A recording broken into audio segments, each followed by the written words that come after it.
So hello students, last લેક્ચરમાં આપણે જોયું કે કઈ રીતના આપણે સિલેક્ટર્સનો યુઝ કરીને એલિમેન્ટને ટાર્ગેટ કરી શકીએ. જેની અંદર આપણે જોયું હતું આઈડીની મદદથી ટાર્ગેટ કરવું છે, ક્લાસની મદદથી કરવું છે, ટેગથી કરવું છે, સુડો સિલેક્ટર્સ. સીએસએસમાં જે ભણ્યા એ બધી જ વસ્તુઓ તમે એઝ એ સિલેક્ટર્સની અંદર યુઝ કરી શકશો. આજે જે હવે ટોપિક છે એ છે ઇવેન્ટ મેનેજમેન્ટ, ઇવેન્ટ હેન્ડલિંગ. કઈ રીતે તમે ઇવેન્ટને હેન્ડલ કરી શકો ઇન જેક્વેરી. મેં તમને લાસ્ટ લેક્ચરમાં પણ કીધું હતું કે આ છે એ જાવાસ્ક્રિપ્ટવાળી મેથડ છે, જેની અંદર તમે કોઈ ફંક્શનને કોલ કરો ઓન ક્લિક ઉપર, ડબલ ક્લિક ઉપર, માઉસ ઓવર ઉપર, માઉસ આઉટ ઉપર, વોટેવર ઇવેન્ટ ઉપર. જે આપણે યુઝ કરવી નથી, આપણે જાવાસ્ક્રિપ્ટને ડિરેક્ટલી યુઝ નથી કરવી, આપણે જેક્વેરીની મદદથી જ આ પ્રોસેસ કરવી છે. તો કઈ રીતના કરવું એ હવે આપણે આજે શીખવાનું છે. ઇવેન્ટ હેન્ડલિંગ કરવું છે તમારે તો સૌથી પહેલાં તમારે આને ટાર્ગેટ કરવું પડે. By any means you can target. જેમાં આપણે અત્યારે ટ્રાય કરીએ છીએ આઈડીની મદદથી. હું એક આઈડી આપી દઉં આ ક્લિકને. હવે સૌથી પહેલાં તો મારે આ બટનને એઝ એ સિલેક્ટ કરવાનું છે. તો સિલેક્ટર આને ટાર્ગેટ કરવું છે એટલે હું કરીશ ડોલર રાઉન્ડ બ્રેકેટ સ્ટ્રિંગ અને એની અંદર હું પાસ કરી દઈશ હેઝ. શું કામ હેઝ? તો કે આઈડી છે અને આઈડીની અંદર માય બટન. અને ઇવેન્ટ હેન્ડલ કરવું એકદમ ઇઝી છે. આની અંદર સીધું જે ઇવેન્ટ આપણે યાદ હોય તો લખતા હતા on click, on double click એવું લખતા હતા. આની અંદર ઓન વર્ડ નહીં આવે, ખાલી ક્લિક. એટલે હું લખું છું dollar then ID and then click. અને મને અહીંયા એક કોલ બેક મળશે. અહીંયા એક function as an argument pass કરવાની છે. અને function as an argument pass કરવી હોય ત્યારે આપણું એક ફિક્સ રૂલ છે, we are going to use an arrow function there. એટલે મને અહીંયા સીધું એક એરો ફંક્શન મળી જશે કે જ્યારે બટન ઉપર ક્લિક થશે, માય બીટીએનવાળા આઈડી હોય એવું જે કાંઈ પણ હોય, બટન હોય કે ગમે એના ઉપર ક્લિક થાય ત્યારે આ ફંક્શન કોલ થશે અને મને અહીંયા એ જે લખી છે કોલ થઈ જશે. હવે ત્યારે મારે ધારો કે એવું કરવું છે કે માય h1 નામના એલિમેન્ટને હાઇડ કરવો છે. તો again I need a selector એટલે ડોલર ડબલ કોટ એની અંદર આઈડી છે એટલે હેઝ માય h1 અને એને હાઇડ કરી દેવો છે. એટલે આપણે એક મેથડ ભણ્યા છીએ ઇફેક્ટવાળી. આ ઇફેક્ટની મેથડ છે જે આના પછીના લેક્ચરમાં આવવાનું છે. પણ અત્યારે આપણે એક મેથડ ભણી ગયા છીએ હાઇડ, જેથી કરીને આપણે ડેમોસ જોઈ શકીએ.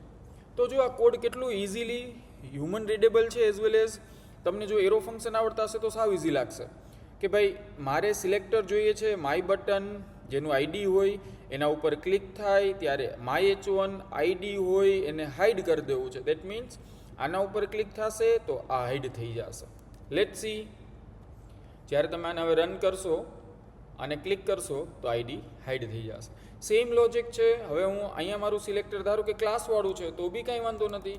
અધર h1 તો એ હાઇડ થઈ જશે ક્લાસવાળું. અને જો હું અહીંયા પ્યોર ટેગથી ટાર્ગેટ કરું તો બધા જ h1 હાઇડ થઈ જશે. પણ હવે જે અત્યારે ઇવેન્ટ મેનેજમેન્ટ છે ને એ આપણે જાવાસ્ક્રિપ્ટની ઓન ક્લિક કે એનાથી નથી કરેલું, આપણે જેક્વેરીની મદદથી કરેલું છે.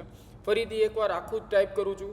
હવે મારે કોઈ બીજી ઇવેન્ટ જોઈએ છે, જેમ કે માઉસમાંથી આઉટ થઈએ ને ત્યારે આપણે હાઇડ કરવું છે. તો સેમ ડોલર, કેમ કે ટાર્ગેટ કરવું છે, સ્ટ્રિંગ એની અંદર પાસ કરવાનું છે, આઈડી માય બટન.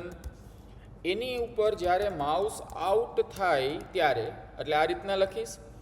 અને અહીંયા મારે એક ફંક્શનનો મારે લખવાનું છે તો હું એરો ફંક્શન લખીશ.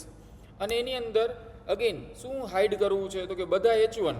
તો અગેન હું ટાર્ગેટ કરી દઈશ બધા h1ને અને એને હાઇડ કરી દઈશ.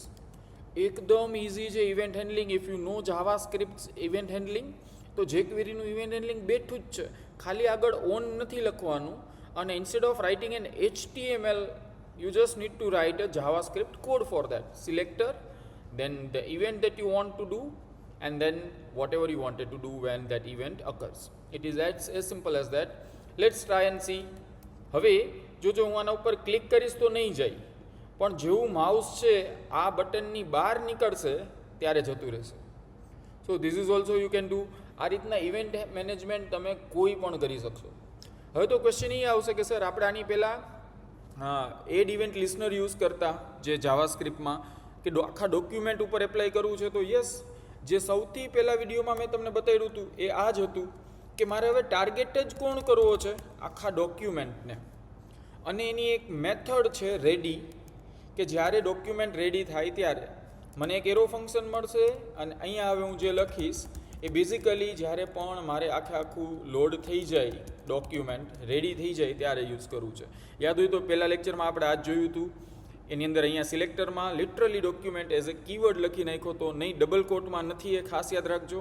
કેમ કે જો હું ડબલ કોટમાં કરીશ તો એ શું કરશે, ડોક્યુમેન્ટવાળું એલિમેન્ટ ગોતશે જે છે જ નહીં, ટેગ ગોતશે. આ ટેગ ટાર્ગેટિંગ નથી, આ સીધું ડોક્યુમેન્ટને તમે ટાર્ગેટ કરો છો.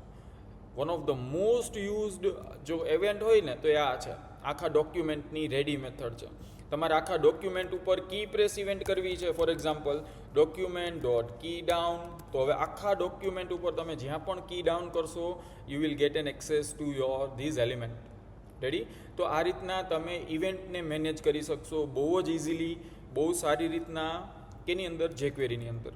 જો તમારે વધારે એક્સપ્લોર કરવું છે તો આની અંદર ઇવેન્ટ્સ છે જ, બ્રાઉઝરની ઇવેન્ટ છે, ડોક્યુમેન્ટની લોડિંગની ઇવેન્ટ છે, ઇવેન્ટના ઓબ્જેક્ટ છે, ફોર્મ્સની ઇવેન્ટ્સ છે જે આપણે જોયેલી છે એ પણ આની અંદર તમને મળી જશે. સો આ રીતના તમે કીબોર્ડ, માઉસ, ફોર્મ્સ જે આપણે જે કંઈ પણ જાવાસ્ક્રિપ્ટમાં વણ્યા છીએ એ બધી જ ઇવેન્ટ્સ તમે જેક્વેરીમાં પણ યુઝ કરી શકશો. ધ ઓનલી ડિફરન્સ ઇઝ એમાં આપણે અહીંયા ઓન કરીને ઇવેન્ટ લખતા હતા, અહીંયા ઓન નથી લખવાનું, માત્ર ઇવેન્ટનું નામ લખવાનું છે. Thank you.